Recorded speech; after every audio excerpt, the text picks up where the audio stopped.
I hosted a simple housewarming party and nothing extravagant, just some close friends, a few drinks, and a backyard grill. Somehow, within a couple of hours, someone had already dialed 911 on me. Not because of loud music or a fight, but because a property manager decided that my relaxed get-together was some kind of criminal operation. Next thing I knew, my front yard was lit up like a crime scene, patrol cars lined the street, and it looked as if the cops were gearing up to bust a drug ring, all thanks to one overly ambitious Karen. Tell me honestly, if you were in my position, how would you have handled it? After 30 years of chasing down criminals and working tough cases, I thought Willowbrook Estates would be the peaceful retirement haven I'd earned. Sarah and I picked this neighborhood because it looked picture perfect in the listings: a well-kept lawns, neighbors who actually smiled, the kind of community where people knew each other's names. What I didn't expect was discovering how far some people would go to flex their little slice of authority. Sure,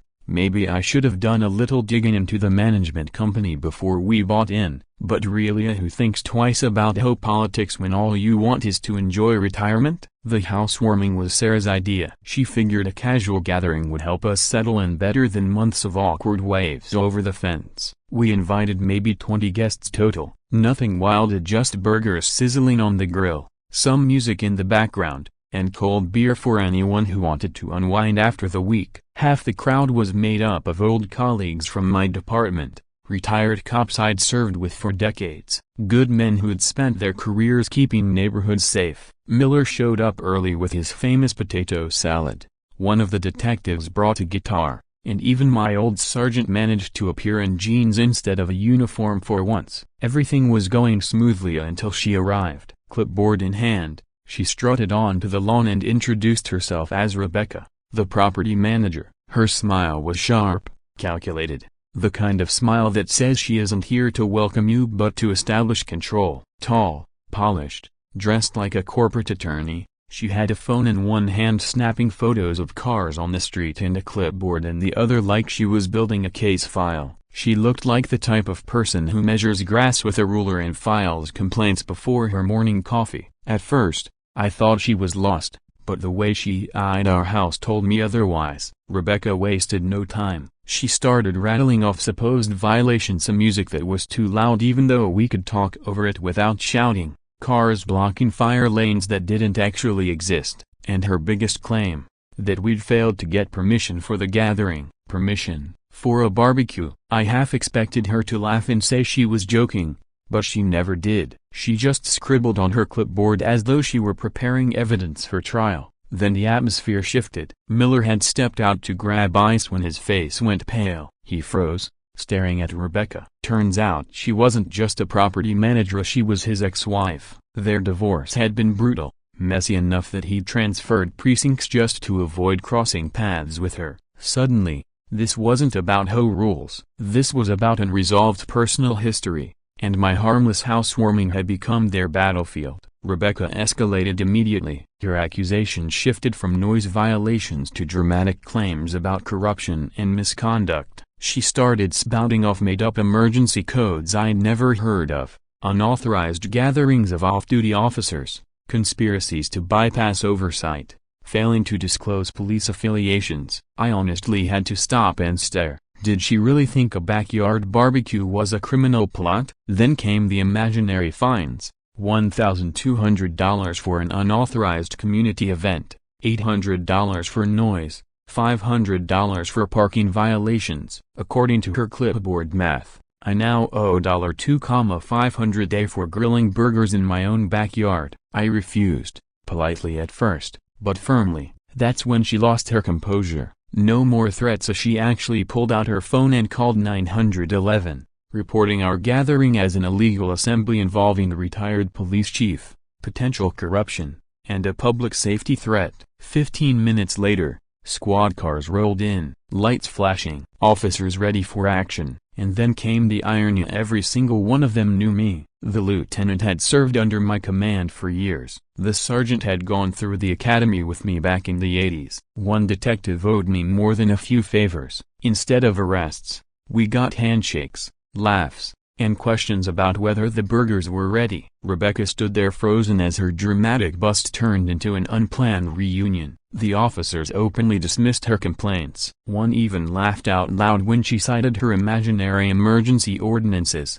Another asked if she'd been drinking before making the call. And then after years of silence, Miller finally turned to his ex-wife and spoke. "Really, Rebecca? Calling the cops on a retired police chief's housewarming? That's low, even for you." Miller's words cut through the tension, and the sting of public humiliation landed hard. Everyone saw it. Her attempt to weaponize 911 had backfired spectacularly. She stormed off the lawn in a fury, still shouting about legal consequences and threatening to destroy our chances of staying in the neighborhood. But it wasn't her anger that caught my attention, it was her eyes. That wasn't the look of someone merely embarrassed. It was the look of someone who had just decided to settle the score. 30 years in law enforcement teaches you to spot the difference between frustration and dangerous intent. And as she drove away, smiling faintly through her rage, I knew the incident wasn't over. 3 days later, the proof showed up in the mail. Certified letter. Inside was an official-looking notice.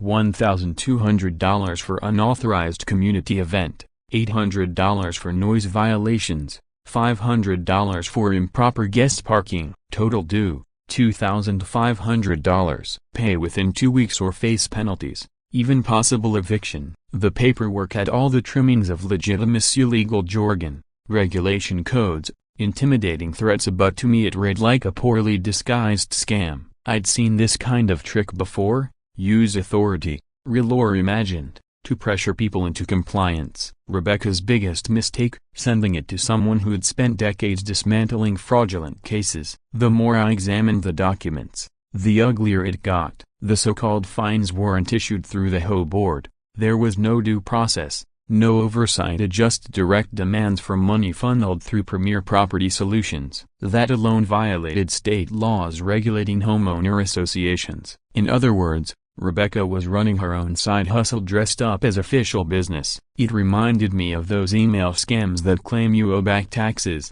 except this time it was personal. Rebecca lived in the neighborhood and knew her victims' real addresses. I couldn't shake the feeling that she'd been pulling this stunt long before targeting me, so I asked around. The neighbors had plenty to say. An older woman whispered that she'd been forced to pay $3,000 for unauthorized garden modifications, only to have Rebecca's landscaping company fix the supposed violation for that exact amount. Another neighbor told me he'd been fined over the color of his roof, something he never even knew was against community standards. A young family down the street got slapped with nearly $2,000 in drainage repairs after Rebecca's construction partner diagnosed a foundation issue during an inspection they hadn't even requested. The pattern was undeniable. Rebecca would discover violations, issue steep fines, and then conveniently offer solutions through one of her affiliated companies. Premier Property Solutions flagged the problem, Greenscape Landscaping sold the fix, and Legal Resolution Partners handled the disputes. 3 businesses, 1 address, all under Rebecca's control. A perfectly closed loop designed to squeeze money out of unsuspecting homeowners. And she didn't stop at fines. Her real masterpiece was manipulating property taxes. I learned she had been intercepting mail to the county assessor's office, doctoring property valuations to artificially raise taxes, then offering her consultation services to help families reduce their inflated bills. Of course, her fee always amounted to half of the increase, making it seem like she was saving them money when in fact she'd orchestrated the whole scheme. One neighbor only discovered the scam after hand-delivering paperwork to the county and finding out Rebecca had been filing fraudulent appeals on their behalf. It became painfully clear Rebecca wasn't just a petty manager on a power trip. She was orchestrating a full-blown fraud operation, and now I was in her crosshairs. The final straw came late one night. A sedan parked across the street, its occupant photographing my house with professional equipment. When I stepped outside to approach, the car screeched off, tires burning rubber. My security cameras caught the plate number, registered to Coastal Investigations, yet another Rebecca front, this one specializing in surveillance and background checks. That was no longer about bogus fines. That was harassment, intimidation, stalking. And then the message became undeniable. The very next morning, I opened the mailbox to find a dead fish inside, wrapped with a note that said only one thing: retirement should be peaceful. Inside the mailbox, beneath the dead fish, was a short note: stop digging or it won't be. No signature, but the handwriting was the same as the violation notices Rebecca had shoved in our faces before. The message was clear enough to qualify as criminal intimidation under state law. Sarah was the one who found it first. She wanted to call the police right away, but I asked her to hold off. If Rebecca was willing to escalate to threats,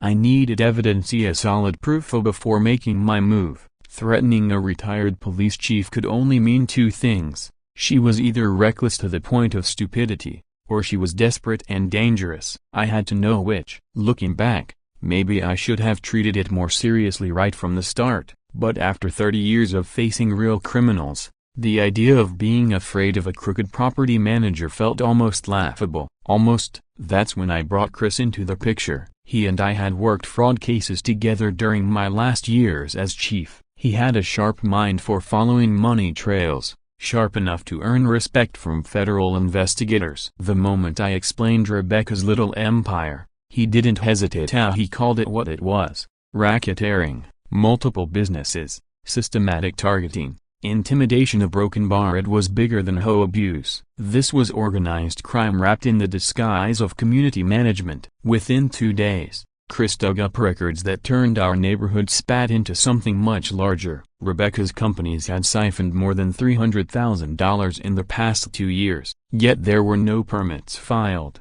no completed projects, nothing in county records to match the payments. The funds were funneled through shell companies, then hidden in accounts under her maiden name. Willowbrook Estates wasn't just a neighborhood anymore. It was her personal cash machine. But as my instincts warned me, cornered criminals don't go quietly. The dead fish was only the opening move, because once she realized I was investigating, Rebecca struck back hard. She filed a restraining order against me. Suddenly I was being accused of harassment, stalking, and threats. The documents were impressive in their own twisted way. Photos of me approaching her surveillance camera angled to make it look predatory. Edited recordings of me speaking to neighbors, chopped up to sound like intimidation. Worst of all, a sworn statement from a so-called witness, Jennifer Walsh. According to her, I'd threatened Rebecca at the mailbox and used my background in law enforcement to pressure residents. The problem? No Jennifer Walsh existed. Chris ran every record available. No one by that name had ever lived in our neighborhood,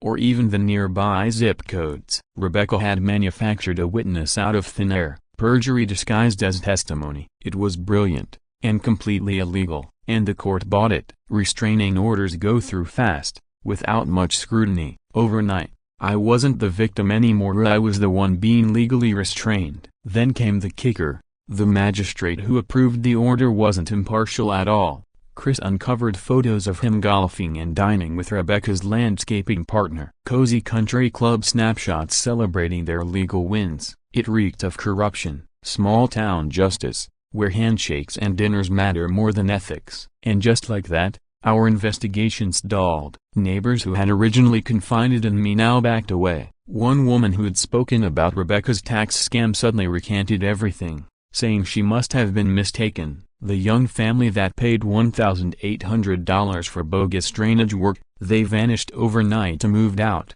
left no forwarding address, no explanation. Other residents started avoiding us altogether, eyes down, phone calls unanswered. Fear had spread like wildfire, and Rebecca was the one fanning the flames. Sarah saw what it was doing to me. The long nights, the frustration, the weight of going toe-to-toe with the woman willing to burn everything down to protect her racket. You need to be careful, she told me. She wasn't wrong, but I couldn't walk away, not when I knew how deep this went. That's when an unexpected ally stepped forward. The quiet old man from the corner house, someone we thought was just another retiree keeping to himself, knocked on my door with information that changed everything. He wasn't just a neighbor, he was an undercover federal agent. And Rebecca's fraud scheme, it had already been on his radar. The agent didn't sugarcoat it. He'd seen this play out before. Similar schemes had drained millions from senior communities in Arizona before vanishing overnight, leaving retirees bankrupt and broken. His assignment was to track organized fraud networks that deliberately preyed on former law enforcement officers and their families. He revealed that he had been monitoring Rebecca long before I arrived, quietly documenting her shell companies, tracking money trails, and mapping out connections to a larger interstate web. Nevada, Colorado, Florida, each state had seen the same playbook: bogus violations, skyrocketing fines, and systematic financial bleed-outs targeting retirees. The scale was staggering: hundreds of victims, millions in losses. And every time investigators closed in, the operation would relocate, change names, and resurface in another state. Witnesses either disappeared or suddenly recanted their testimony after receiving warnings. This wasn't the work of a single greedy property manager, it was a machine, and Rebecca was one of its operators. The agents suspected that Rebecca was actually Martha Kellerman, a fugitive the FBI had been chasing since she slipped out of Arizona 18 months earlier. She had been tied to nearly identical fraud networks, but proving it meant collecting hard evidence without jeopardizing ongoing federal cases. That evidence came faster than expected. Chris, digging through trash Rebecca's company left curbside, found a flash drive someone had treated and failed it to destroy with a shredder. Data recovery pulled up a trove of files linking her directly to other criminal associates. Inside were emails that confirmed the agent's suspicions, target lists of 43 retired officers across 5 states, complete with pension details, personal vulnerabilities, and status updates about communities already drained. Worse, the correspondence included fresh discussions about a problem homeowner situation. My name was right there, and alongside it, coded references to Chicago methods for dealing with non-compliant residents. Chris knew what that meant. He'd worked the Chicago case years earlier. A retired FBI agent named Michael Torres had uncovered similar fraud in his neighborhood only to die in a suspicious house fire that was hastily ruled an accident, despite clear evidence of arson. His widow had been paid a settlement on the condition she remained silent. Rebecca's emails were blunt enough for anyone in law enforcement to decipher. Phase 2 protocols, specialized services, permanent resolution. They weren't just talking about harassment or bogus fines anymore. They were talking about violence, possibly even murder, to silence people like me. For the first time, I wondered if I'd underestimated just how dangerous she was. Martha Kellerman had already been linked to 3 witness deaths. Would my family become her next numbers on that list? The agent's voice dropped to almost a whisper as he laid it out.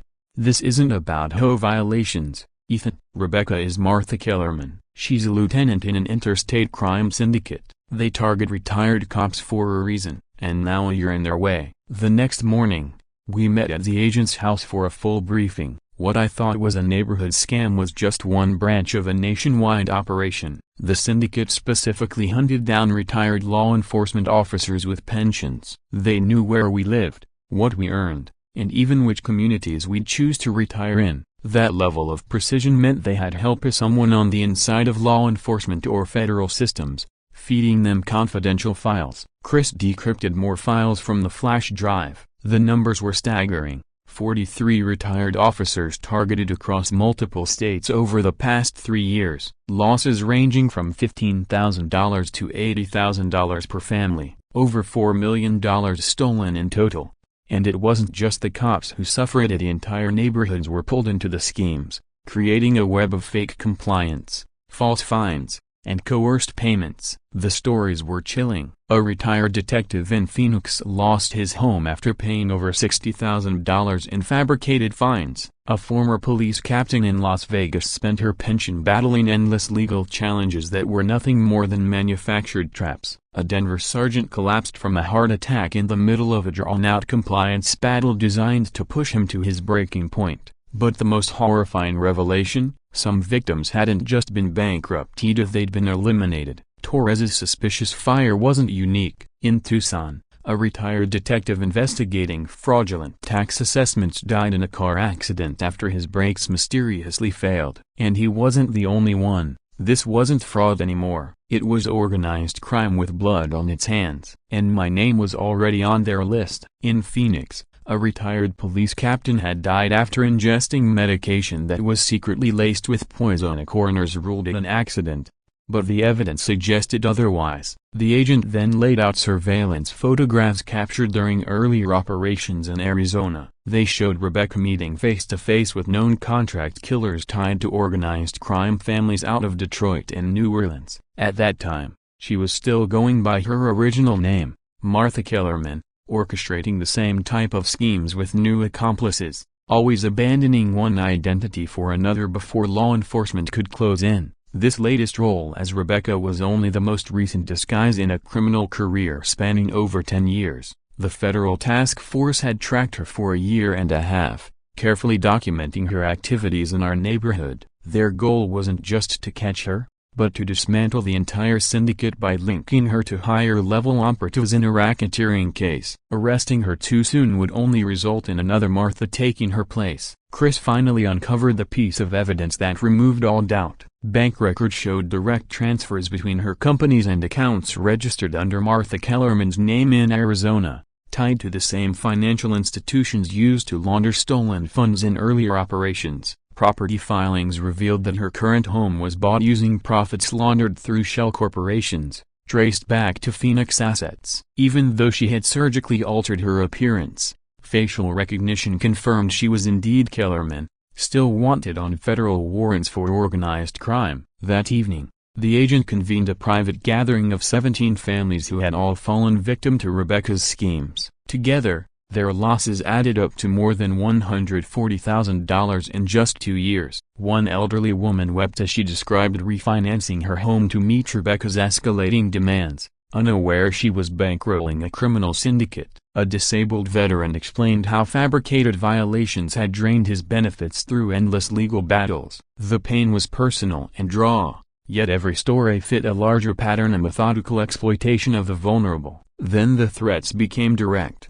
A rotting fish had been left in our mailbox earlier, but the following morning, I found a note taped to our front door: "Stop digging, or the fish won't be the only thing that dies." The agent explained that federal teams were already positioned throughout the neighborhood, monitoring Rebecca's movements and intercepting her communications. Coordinated takedowns were being prepared not only here, but in 4 other states, to ensure the entire network would collapse at once. But timing was everything. A move too soon, and the criminals would scatter, destroying evidence and silencing witnesses. Unfortunately, Rebecca had realized she was under surveillance. Encrypted messages intercepted by the task force revealed plans for an emergency escape within 2 days. She had funds and identities ready for relocation, and she had also accelerated what she chillingly referred to as phase 2, the removal of problematic witnesses. That night, our lives nearly ended. The shriek of the security system jolted us awake in the early hours. When I rushed downstairs,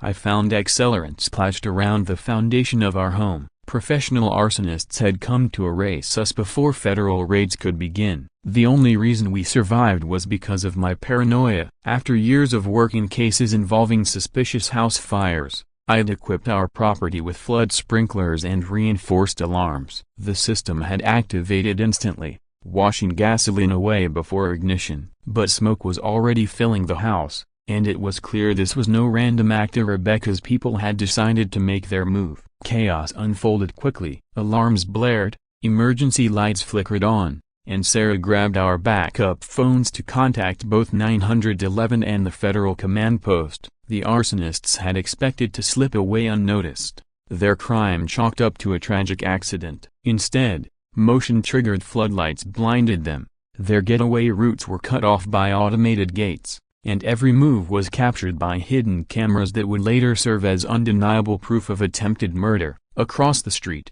Chris was already coordinating the response. He directed state police units to intercept the fleeing suspects while ensuring federal teams could still launch synchronized raids on other targets. The stakes couldn't have been higher if Rebecca's crew realized the scale of the operation. They would alert the entire syndicate, and years of investigation would vanish in minutes. With no choice left, the agent ordered all federal operations to begin immediately. Raids were launched across 5 states in a single coordinated strike. Meanwhile, in our neighborhood, the pursuit erupted into a high-speed chase. Rebecca and 2 of her associates tried to escape in a black SUV, packed with cash, forged IDs, and encrypted communication gear, everything they needed to vanish and rebuild elsewhere. Rebecca and two of her accomplices tried to escape in a black SUV packed with cash, forged IDs, and encrypted communication devices meant to keep their wider network coordinated. But state police had already set up roadblocks, forcing the vehicle into increasingly reckless maneuvers. The chase ended when the SUV lost control and slammed into the community fountain at the very spot where Rebecca had once arrogantly threatened to fine residents for unauthorized water use. By 3:30 in the morning, I stood in my driveway, watching emergency lights flash against the smoke-stained remains of our yard. Federal agents swarmed the neighborhood, and it hit me this was never just about protecting my family from phony harassment. It was about resisting predators who thrived on fear, exploiting the elderly, and draining life savings through intimidation masked as authority. Looking at the scorched gasoline trails around my house, I knew some battles demanded everything you had, because backing down would only invite more suffering. The nationwide operation that followed rolled out with flawless coordination. Raids struck 12 communities across multiple states at the same moment. The arrests swept up not only front-line players like Rebecca but also corrupt officials feeding them inside information, shell businesses laundering stolen wealth, and even contract killers who had silenced witnesses in the past. The scope was staggering, so wide it made national headlines, uncovering corruption buried deep inside police departments, courts, and federal offices in 7 states. Seeing Rebecca dragged out in handcuffs, bloodied from the crash yet still screaming threats at neighbors, was a surreal form of justice. For years she had cloaked herself in authority, lording over people she called weak. Now she raged like a cornered animal, spitting venom at the very community that had finally stood united against her. "You fools, you needed me. Without me, you're nothing," she shrieked, unable to process the fact her empire had crumbled. The mask of legitimacy she'd worn so carefully was gone, leaving only the desperate predator beneath. What came next was unlike anything I'd seen in my decades as a cop. Neighbors once isolated by fear embraced each other openly. Kids rode bikes down streets that, until that night, had been stalked by surveillance cars. Suspicion gave way to relief and trust. The elderly woman who'd nearly lost her home to Rebecca's fabricated violations smiled for the first time since I'd met her. A young family returned from hiding, their children finally safe to play outside. For the first time since moving to Willowbrook Estates, it felt like a neighborhood instead of a hunting ground. That night, 11 people tied to Rebecca's criminal syndicate were taken into custody, dismantling an operation that had thrived for 7 years. Among them, her brother-in-law, a crooked attorney, a compromised magistrate who had rubber-stamped false restraining orders, bogus investigators who threatened residents, and 2 muscle-bound enforcers flown in from Chicago specifically to handle me. The agent later told me that raids in other states netted another 37 arrests, gutting organized crime rings that had bled millions from retirement communities across the country. Rebecca, though, had one last card to play. As federal agents hauled her away, she snarled words that stayed with me long after.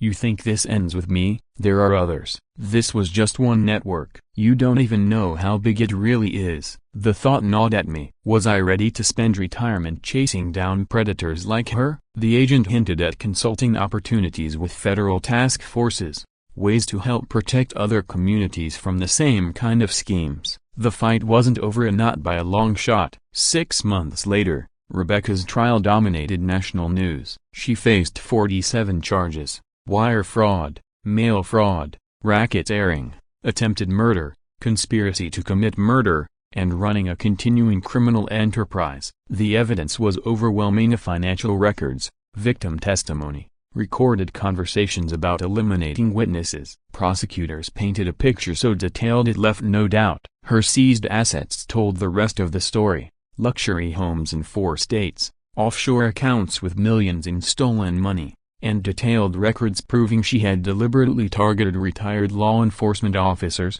exploiting insider knowledge about pensions and vulnerabilities. The money trail tied her directly to crime families in Detroit, New Orleans, And Phoenix is showing her HOA racket was just one arm of something much larger. A federal judge nullified every bogus fine Rebecca's operation had imposed. Victims were repaid with interest, totaling more than $630,000. That elderly woman not only recovered her $3,000 but also received enough restitution to clear the second mortgage Rebecca had forced on her. The disabled veteran won back his benefits and finally purchased the wheelchair van he'd been saving for. But the moment that stayed with me was sentencing day. The judge ordered Rebecca to personally apologize to every victim. Watching her forced to admit she lied, fabricated violations, and stolen life savings was the closure I'd waited for since the night this nightmare began. She had once threatened to ruin our retirement over something as harmless as a housewarming party. But Rebecca was far more than a petty criminal in our neighborhood. She was a seasoned manipulator with an established record of fraud under another name,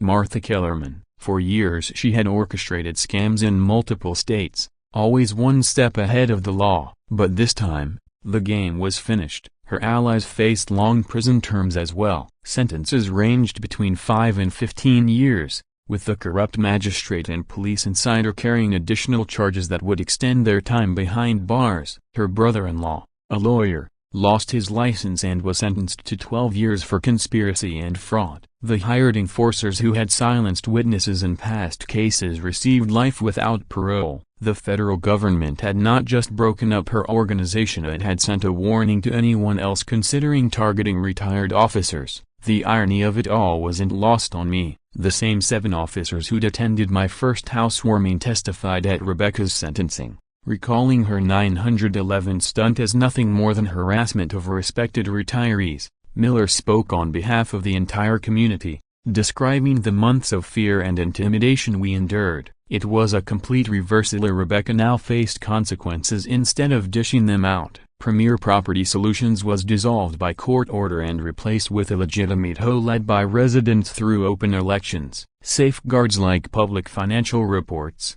oversight committees, outside audits, and strict vendor approval processes became standard practice. Property values jumped nearly 30% once predatory fees disappeared, proving that fair governance benefits everyone except the criminals who profit from exploitation. Recognition followed. The FBI director personally awarded commendations for our assistance, and even the governor honored the community for resisting organized crime. But those ceremonies, while meaningful, weren't the true reward. The real satisfaction came from knowing that other retirement communities wouldn't fall victim the way we nearly had because we refused to stay silent. Yet, after Rebecca's sentencing, I found myself staring down another question: retreat into quiet retirement, or continue fighting? The federal agent approached me about consulting with task forces investigating similar fraud networks across the country. The work would involve travel, danger, and facing ruthless operators, but it would also give me a chance to protect families who had no idea what kind of predators lurked behind polished business cards. The offer reignited everything I had loved about police work without the bureaucracy: real investigations,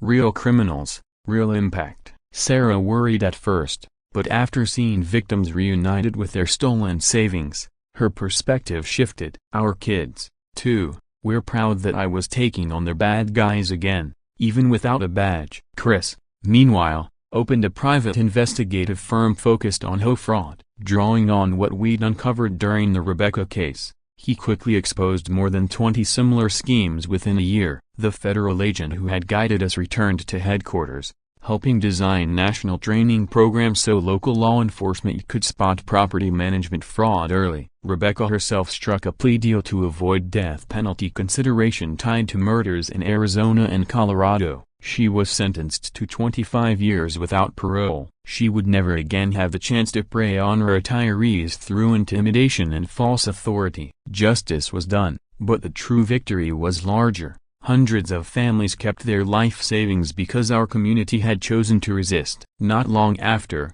the agent offered me something that could change my life permanently: an ongoing role with federal task forces hunting organized crime groups that targeted seniors nationwide. Accepting would mean giving up a quiet retirement, but it also meant ensuring Rebecca's network was the last of its kind to devastate families like ours. 6 months later, Willowbrook Estates was unrecognizable. We gathered at the very spot where Rebecca's empire collapsed. What was once a symbol of her control was now a place of unity. A year later, we held an anniversary celebration there, dedicating the rebuilt fountain as a memorial to everyone who stood up to organized crime. Plaques honored families who risked everything to expose the fraud, turning a battlefield into a place of pride. The transformation was complete. Property values remained strong, nearly a third higher than during Rebecca's rule. Families who had fled returned, and genuine community spirit replaced fear. Children played freely where surveillance cars once prowled.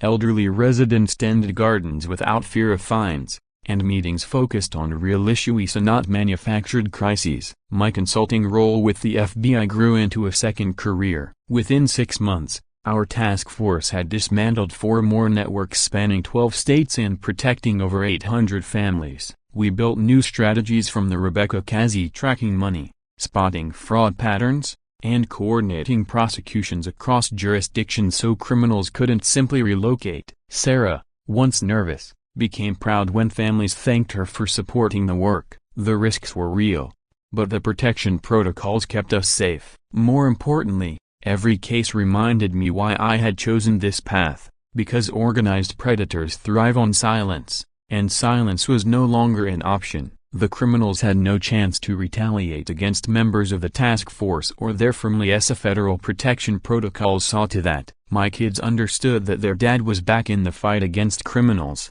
just this time with new tools and wider reach than during my years as police chief. Retirement was no longer just about comfort and safety, it had gained purpose and weight. Miller eventually made peace with the community, despite the painful truth that his ex-wife had been the very predator who tormented his new neighbors. The bond forged through surviving that crisis together extended the brotherhood of law enforcement into civilian life, where loyalty and support mattered far more than rank. The 7 officers who had once simply attended my housewarming party were now honored guests at every community gathering, a living reminder of what real law enforcement should stand for: protection, not intimidation. Our story became case study material for federal training, helping investigators across the country learn to spot fraud schemes aimed at retirees and former officers. The Kellerman case was showcased as an example of how ordinary citizens, when united, could gather evidence and work hand in hand with federal authorities to take down even the most elaborate criminal operations. Police agencies nationwide developed safeguards to prevent retired personnel from being singled out for scams that preyed on predictable pension checks and common housing choices. The ripple effects even reached Congress,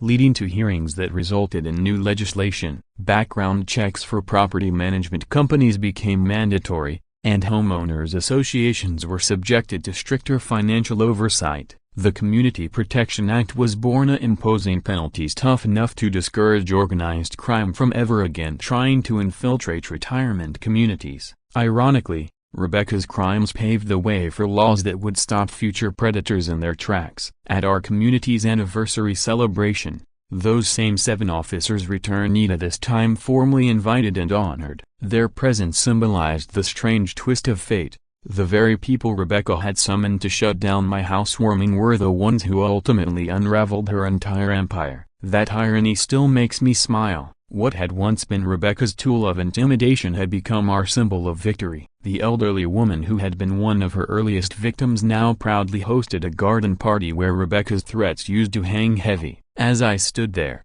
I realized this wasn't just about justice anymore. It had grown into a movement for transparency and accountability that would spread far beyond our neighborhood. Even the flowers Rebecca once deemed unauthorized now bloomed freely, a symbol of freedom from her tyranny. The veteran she had targeted had his benefits restored, and restitution money allowed him to purchase mobility equipment, a proof that fighting back against organized crime could restore both dignity and financial stability. Every family wronged by Rebecca had their own story of recovery, each one showing that standing against injustice, no matter the risk, it was worth it. Her former mansion, seized as part of the criminal forfeiture, now belonged to a young teacher and his family. Where threatening notices once plastered the windows, children's drawings now hung proudly, filling the space with color, laughter, and warmth. The house that once projected fear had been transformed into a place of joy and community life.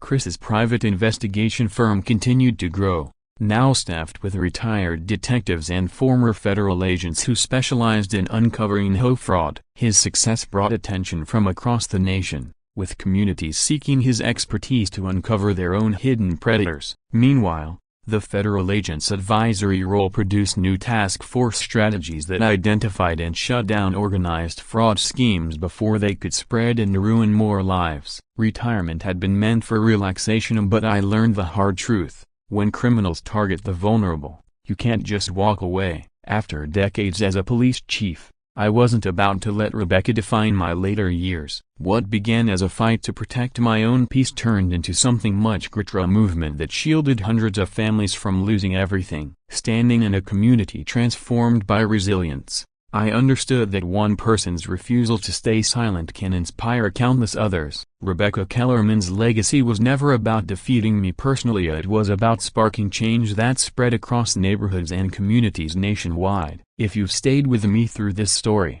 let me know your thoughts in the comments. And if you'd like to support the channel, hit that thanks button, it really helps more than you know. Stay strong, keep standing up for what's right, and don't forget to subscribe for more incredible true stories here on HOA Stories.